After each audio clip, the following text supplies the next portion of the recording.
그 다음 단계가 백부장 단계입니다. 두 번째 인물이죠. 5절을 보시겠습니다. 예수께서 가버나움에 들어가시니 한 백부장이 나와 간구하여. 2000년 전 예루살렘에는 식민 통치를 하는 로마 제국의 군대가 주둔해 있었는데 작게는 5,000명, 많게는 6,000명이 주둔해 있었습니다. 백부장은 100명을 다스리는 장교 아닙니까? 그러면 로마 제국이 군대의 힘으로 지금 이스라엘을 식민 통치하니까 군대가 권력의 출구거든요. 그런데 그 5,000명, 6,000명 군인들 중에서 백부장은 50명에서 60명밖에 없는 겁니다. 그러니까 당시 로마 제국에서 백부장 하면 우리가 생각하건대 뭐 100명 정도를 통솔하는 장교? 뭐 별거 아니네. 그게 아니고 5,000명, 6,000명이 주둔하면서 한 나라를 식민 통치하는 권력의 총집합체인 그 군대에서 백부장은 50명에서 60명, 1%밖에 없는 겁니다. 그러니까 로마 제국이 식민 통치하는 이스라엘 식민지 땅에서 백부장은 1%에 들어가는 상위 권력자인 겁니다. 이 권력자가 식민 통치를 받는 식민지 청년을 지금 찾아와서 그 앞에서 간구를 합니다. 무릎을 꿇고 청년에게 내가 당신한테 간구합니다. 이런 그림이 가능하겠습니까? 불가능하죠. 근데 이 백부장은 그렇게 했습니다. 근데 간구했는데 그 기도의 내용이 뭔가? 6절 이르되 주여 내 하인이 중풍병으로 집에 누워 몹시 괴로워하나이다. 이 백부장은 자기 문제를 들고 오지 않았습니다. 다른 사람의 문제를 들고 온 거예요. 근데 그 다른 사람이 누군가? 자기 집 하인이에요. 헬라어 원어 성경에 기록되어 있는 파이스는 노예라는 말입니다. 2000년 전 로마 제국은 계급사회입니다. 노예는 인간이 아닙니다. 짐승하고 같아요. 그런데 이스라엘에서 1%의 상위 권력자 그룹에 들어가는 백부장이 식민 통치를 받는 이스라엘 청년을 찾아와서 한 다리를 굴고 간구하는데 자기 집 노예를 위해서 기도합니다. 우리는 내 문제가 아니면 다른 사람을 위해서 기도한다 라고 하더라도 뭐 내 아니면 내 남편, 내 자식, 내 아내, 뭐 우리 부모님 다 나하고 뭔가 관련성이 있는 사람이에요. 이 사람은 그 노예하고 피 한 방울 섞여 있지 않습니다.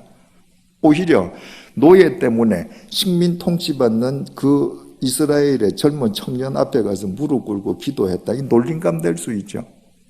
당시에 중풍병도 불치병 아닙니까?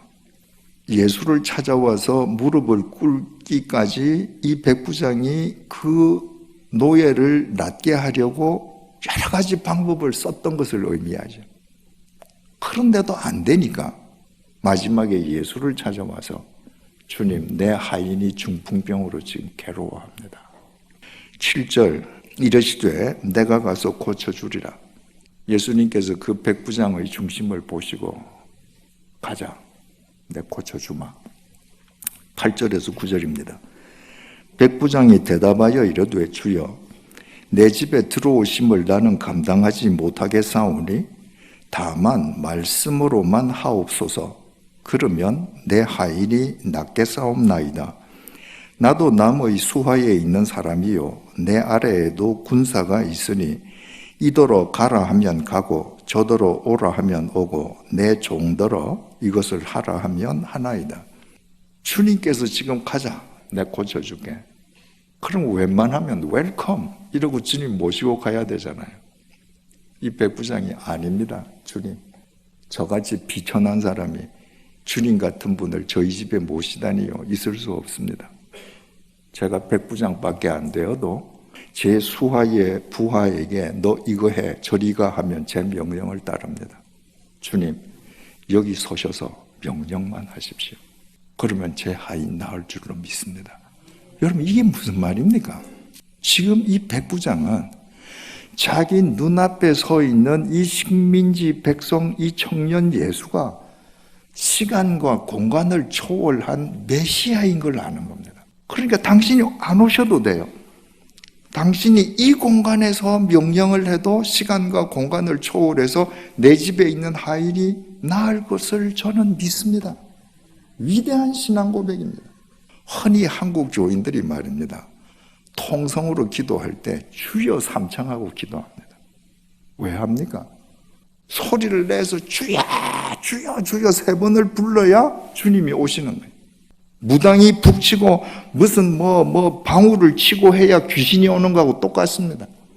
주여 삼창을 해야 그 주님이 주무시다가 겨우 너희들 무슨 기도하냐? 들으시는 거예요. 이 백부장 보세요. 안 오셔도 됩니다. 당신은 내 눈앞에 계시지만 이미 우리 집에도 계십니다. 명령하십시오.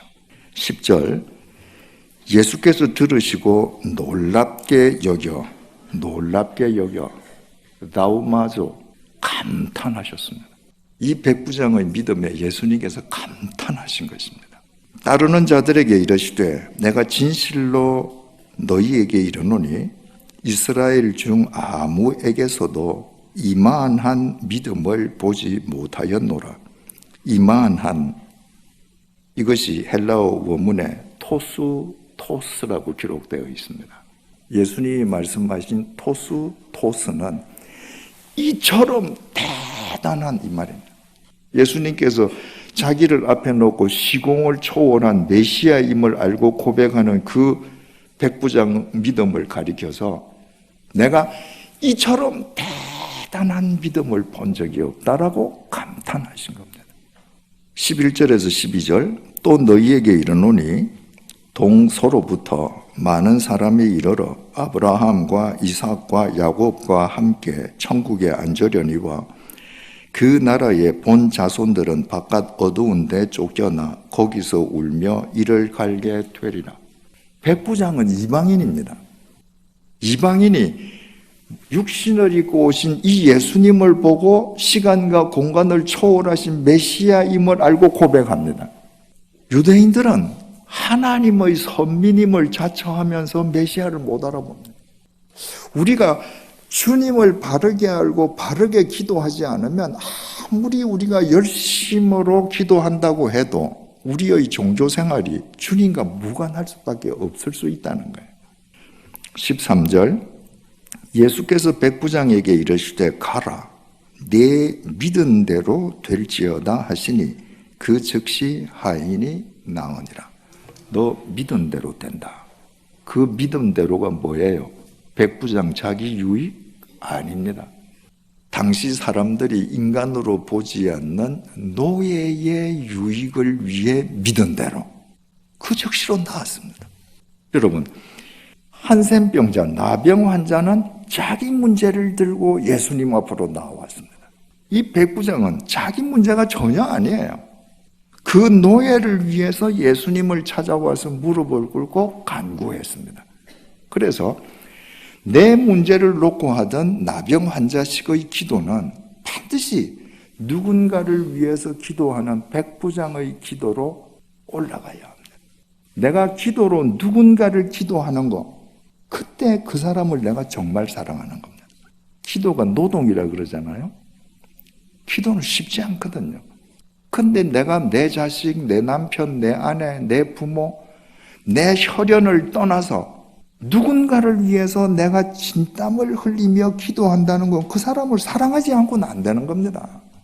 내가 누군가를 위해서 기도했는데 주님께서 그 사람의 삶에 개입하셔서 주님의 때에 응답되는 것을 내가 확인할 때 내 믿음의 경지가 넓어지는 겁니다. 우리에게 경험신앙은 대단하지만 그건 좋은 신앙의 동기이지만 여러분, 우리가 이 짧은 인생을 살면서 경험을 하면 얼마나 많은 걸 경험할 수 있습니까? 우리가 경험할 수 있는 것은 지극히 제한적입니다. 그러나 내 주위에 있는 사람들이 나는 지금 저 상황에 있지 않지만 각각 다른 상황에 있는 사람들을 위해서 내가 기도하고 그 각각 다른 상황에 있는 사람들의 삶 속에 주님께서 개입하는 것을 볼 때 주님의 능력이 저런 데서도 역사하시는구나. 그때 내 믿음의 경지가 확장되는 겁니다. 그런데 백부장도 기도의 마지막 종착지는 아니라는 거예요. 백부장 수준의 기도는 그 다음 단계로 넘어가야 합니다.